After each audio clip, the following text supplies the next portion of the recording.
751 AD, a year that stands out in the annals of history, a year that would shape the future of Europe and beyond.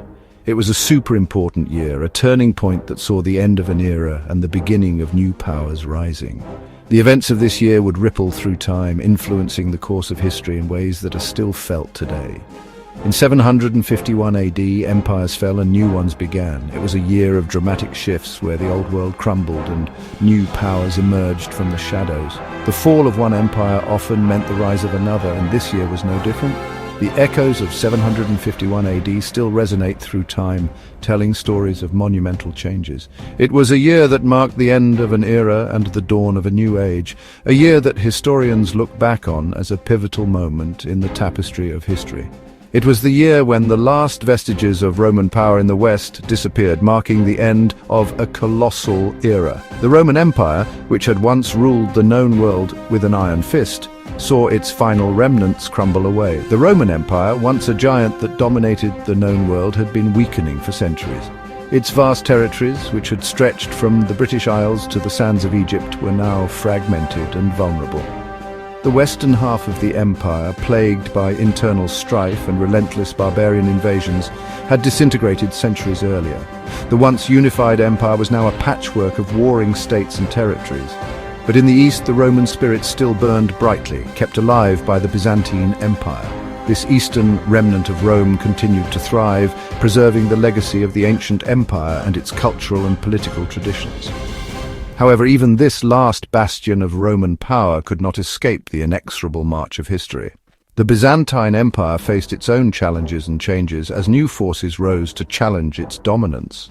In 751 AD, the city of Ravenna, the crown jewel of the Byzantine territory in Italy, was captured by the Lombards. This Germanic group had been pushing into Italy for decades, and their conquest of Ravenna marked a significant shift in power. This event, which might seem small in the grand scheme of things, sent shockwaves across the Western world. The fall of Ravenna was more than just a military defeat, it was a symbolic end to Roman rule in Italy. It marked the end of Roman rule in Italy, severing the last ties to the once mighty empire that had shaped Europe for over 1,000 years. The fall of Ravenna was a turning point, signaling the end of an era and the beginning of a new chapter in European history. To understand why the fall of Ravenna was such a big deal, we need to go back in time and see how important it was. Ravenna's significance stretches back to ancient times, and its story is one of resilience and strategic importance. Located on Italy's Adriatic coast, Ravenna was a key city. Originally an Etruscan settlement, it was strategically positioned near the sea, which made it an ideal location for trade and defense. It later became a Roman port and navy base, getting stronger as Rome did. The Romans recognized its potential and invested heavily in its infrastructure, turning it into a bustling hub of military and commercial activity. In the final days of the Western Roman Empire, Ravenna served as the emperor's capital city, highlighting its importance. The city became a symbol of the empire's last stand against the tides of change sweeping across Europe, showing how strategic and well-defended it was. Its walls and fortifications were state-of-the-art for the time, making it a formidable stronghold. Its marshes and lagoons provided natural protection, making it hard to attack. These natural defenses were crucial in keeping invaders at bay and maintaining the city's security. After the Western Roman Empire fell in 476 AD, Ravenna became the center of the Byzantine Empire's power in Italy. This transition marked a new chapter in its history, as it continued to be a beacon of culture, politics, and military strategy in the region.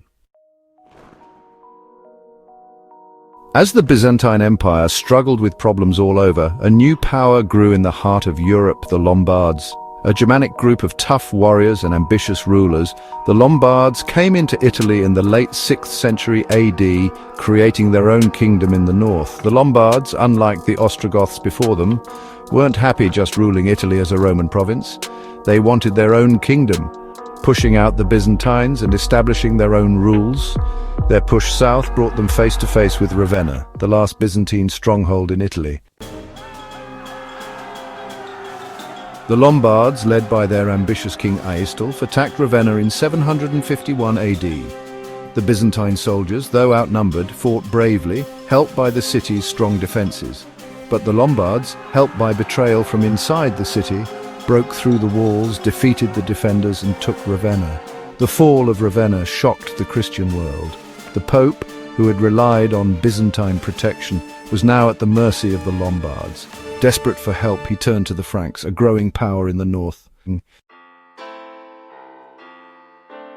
The fall of Ravenna in 751 AD was a huge turning point in European history. This event marked the collapse of the last stronghold of the Western Roman Empire, a civilization that had been a beacon of power, culture, and innovation for over a millennium. The city of Ravenna, once a thriving hub of Roman administration and culture, fell to the Lombards, signaling the end of an era that had seen the rise and fall of emperors, the spread of Roman law, and the construction of monumental architecture. It ended Roman rule in the West, cutting the last tie to the mighty empire that had shaped Europe for over 1,000 years. The fall of Ravenna was not just a military defeat, it was a symbolic end to the Roman way of life.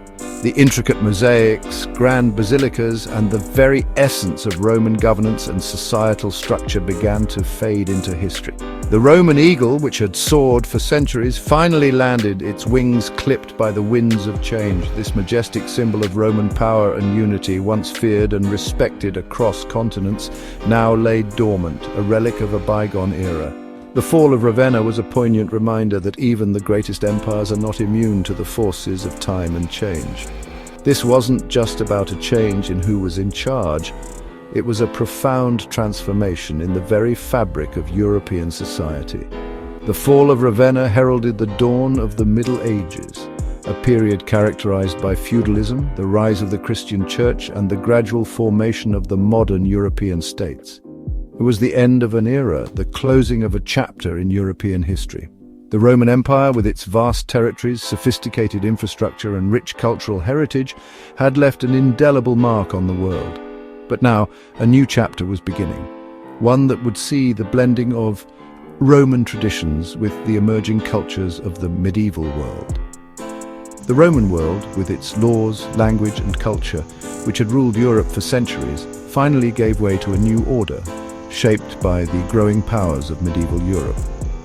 This transition was not instantaneous, but rather a gradual process that saw the fusion of Roman legacies with the customs and traditions of the Germanic tribes. The echoes of Rome could still be heard in the legal systems, languages, and architectural styles of medieval Europe, but they were now part of a new, evolving tapestry of history. The fall of Ravenna had a big impact on the papacy. With the Byzantines gone, the Pope looked to the Franks for protection. This team-up would have long-lasting effects, shaping European politics and religion for centuries. The alliance between the papacy and the Franks, formed because of the Lombard threat, helped both sides. The Franks, who wanted more power and respect, found a strong ally in the papacy, which could make them the leaders of the Christian world. The Pope, in return, got a powerful protector, someone to shield him from the ambitions of nearby rulers. The alliance between the papacy and the Franks became super strong under Charlemagne, Pepin's grandson and the most powerful ruler of his time. Crowned Emperor of the Romans by Pope Leo III in 800 AD, Charlemagne created a new empire in the West, one that tried to copy the glory of Rome. Charlemagne's empire, though big and strong, was different from the Roman Empire. It was a mix of Roman, Christian, and Germanic parts, reflecting the new Europe. Still, it brought unity and stability to a continent still recovering from the collapse of Roman authority. The fall of Ravenna in 751 AD, though it happened a long time ago, still matters today. It was a major turning point in European history, the end of one era and the start of another. It kicked off a series of events that would shape Europe's politics, religion, and culture for centuries. 751 AD teaches us many things. It reminds us that empires don't last forever, even the strongest ones can fall apart. It also shows how powerful ideas can be, how the memory of Rome, even though its political power was gone, continued to inspire people for generations. 751 AD. A year of huge change, a year that saw empires fall and new ones begin. A year that reminds us that history repeats itself, how empires rise and fall only to be replaced by new powers and new ideas. The fall of Ravenna, the last Byzantine stronghold in Italy, truly ended Roman rule in the West. It put out the last embers of a once mighty empire, starting a new era in European history. From the ashes of Rome, a new Europe arose, shaped by Christianity, Germanic traditions, and the lasting legacy of Roman civilization.